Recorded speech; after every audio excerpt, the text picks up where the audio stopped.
사도행전에 나타나는 이 내용을 여러분들이 잘 이해를 하셔야 돼요. 여러 번 강조를 드려서 이제는 어느 정도 이골이 나고 또 머릿속에 인각이 되어지셨으리라 생각이 됩니다만은 유대교가 있어요. 유대교가 있어서 유대인들이 유대교를 믿는 거죠. 유대교, 구약 종교입니다. 그런데 유대인 중에서 기독교를 믿는 유대인들이 일어나게 되죠. 그 교회가 예루살렘 교회입니다. 예루살렘 교회. 그러니 유대교가 가지고 있는 전통과 1300년 이상 동안 내려오던 관습, 습관, 할례 이런 모든 문제들을 그대로 기독교회가 되어서도 이어받으려고 하는 색깔을 가지고 있다 그 말입니다. 그러면 기독교회의 모습은 어디로 오느냐 하면 이방인 교회로 옵니다. 이방인 교회. 진짜 온전한 기독교회는 어디에서 오느냐 하면 이방인 교회. 안디옥 교회가 중요하다고 그랬죠. 안디옥 교회, 비시디아 안디옥 교회, 이 교회들은 우리 개혁교회 신학에서 또 기독교로서 얼마나 중요한 교회인지 알 수가 없어요. 이걸 우리가 잘 이해를 하고 뼈를 알고 우리의 적통이 어딘지를 정확하게 인식을 바로 해야만 되는 겁니다. 자, 우리가 살펴본 대로 이제 드디어 문제가 생겨나기 시작을 해요. 그게 오늘 첫 번째로 말씀드릴 할례 논쟁이 바로 그것입니다. 이 얘기는 왜 생기느냐 하면 바울과 바나바가 1차 전도 여행을 잘 다녀옵니다. 길리기아, 갈라디아 그 지역으로 쭉 다녀오면서 얼마나 확실한 성과를 거둬내는지를 몰라요. 수많은 이방인들이 하나님 앞으로 나오는 거죠. 여러분, 안디옥 교회는 이방인에 의해서 이방인을 위한 교회로 우뚝 섰던 게 안디옥 교회라고 그랬지요. 예루살렘 교회와는 완전히 정반대의 색깔을 가지고 있는 교회입니다. 그러니 우리가 유대인인 것처럼 착각하지 마세요. 여러분, 우리는 이방인들입니다. 이방인들. 이걸 잊어버린 채 성경을 오래 읽고 공부하다가 보면은 마치 내가 막 유대인이 된 것처럼 생각을 한다니까요. 저는 이 자각을 언제 했느냐 하면 첫 번째 성지순례를 갔을 때 제가 말씀드렸잖아요. 우리는 이스라엘을 동경하고 이스라엘을 사랑하고 끝없이 이스라엘 마지막 날에도 이스라엘의 회복 이거를 생각하면서 지내왔던 목사 중에 한 사람인데 이스라엘에 딱 가서 대접받는 느낌이 싸늘하게 오는 느낌을 제가 받으면서 성경에 대한 눈이 달라지기 시작을 했어요. 아, 이 뭐 이상하다 이거. 뭔가 좀 달라졌다. 뭔가 우리가 생각하는 것과는 좀 다르구나 하는 것을 저는 그 차디찬 냉소적인 분위기 속에서 저는 진짜 그걸 뼈저리게 제가 느꼈어요. 기독교회라고 하는 것은 양립이 되어지는데 유대교를 떠나서 유대인들처럼 보이는 이 예루살렘 교회와 그다음에 여기는 이것은 교리가 부분적으로는 예수님을 인정하지만 대부분의 습관과 간습과 전통은요 고스란히 지금 남아있는 게 유대교의 전통이 남아있는 게 이게 예루살렘 교회예요. 여러분 이걸 알고 초대교회로 돌아가자 예루살렘 교회를 부르짖어야 된다고요.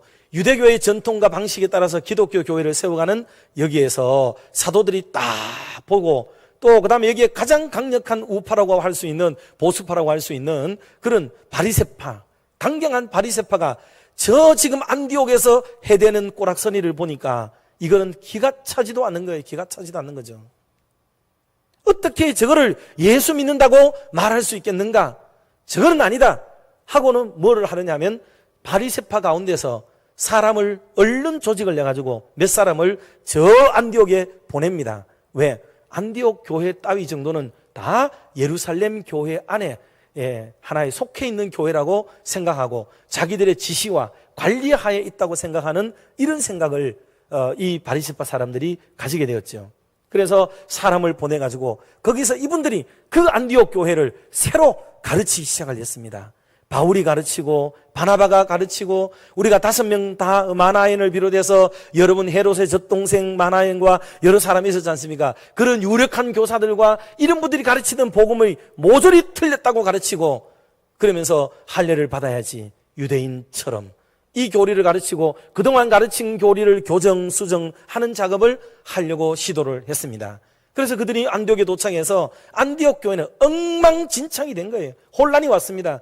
그동안에 감사하고 우리 같은 이방인들도 구원을 받다니, 우리 같이 이런 개차반의 삶을 살던 사람에게도 새 소망을 갖는다니 너무나도 기뻐하고 즐거워하고 행복해 했었는데, 다시 예루살렘에서 온 사람들에 의해서 청천벽력 같은 소리를 듣게 되어지고 우리는 결국 유대인들이 되어야 되는가 보구나 하는 생각에 도달하게 되면서 안디옥 교회는 혼란에 휩쓸리게 되었다, 그 말이에요.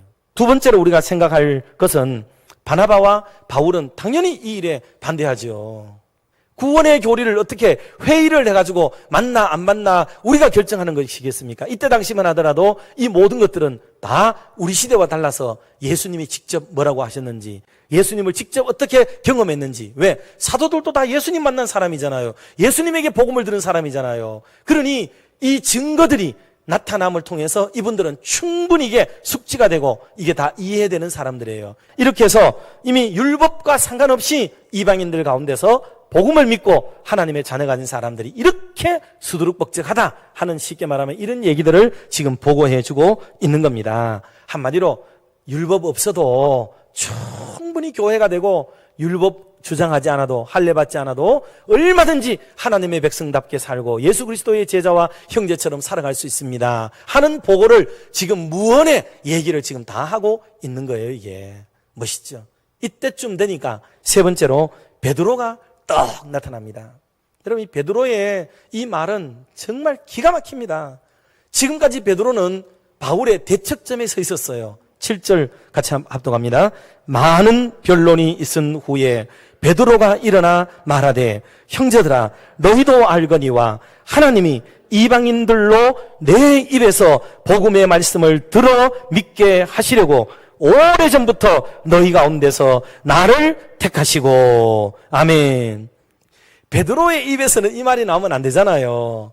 베드로는 유대인으로서 철저한 유대교적 정신으로 기독교 복음을 가지고 있었던 예루살렘 교회의 탑 리더란 말입니다. 그런데 이 사람 입에서 드디어 뭔 말이 나오느냐 하면은, 내가 이방인들에게 복음을 증거하게 하도록 하기 위해서 하나님이 나를 먼저 선택했다는 말을 합니다. 이 말이 원래 누구 말입니까? 바울 말 아닙니까? 바울이 이방인에게 복음을 전하려고 택하심을 입었다고 그렇게 주구장창 얘기하던 얘기였고, 자기는 유대인에게 가겠다라고 주장했었는데, 이 베드로가 이렇게 변해가지고 나도 이방인을 위해서 복음을 하도록 하기 위해서 하나님이 나를 택한 그릇이라는 것을 내가 깨달았다. 지금 이 얘기를 이 많은 자중 앞에서 하고 있는 겁니다. 이게 우리는 자꾸 율법에 매이고, 예수 그리스도가 왜 오셔서 율법에서 우리를 자유하게 하시고 율법으로 그 구속의 의를 다 완성시키셨는지 그 도리를 제대로 이해하지 못한 채 우리는 여전히 예수 믿는 사람으로 구원받지만 여전히 율법도 지켜야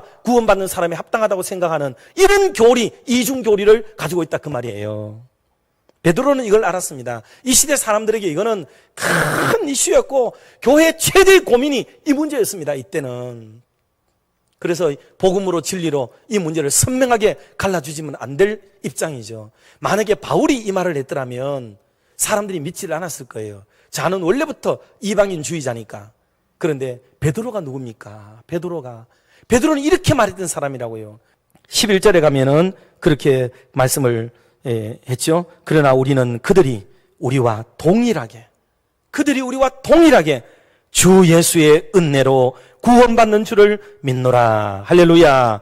여러분, 구원은 그래서 율법을 지킨다고 구원 얻는 게 아닙니다.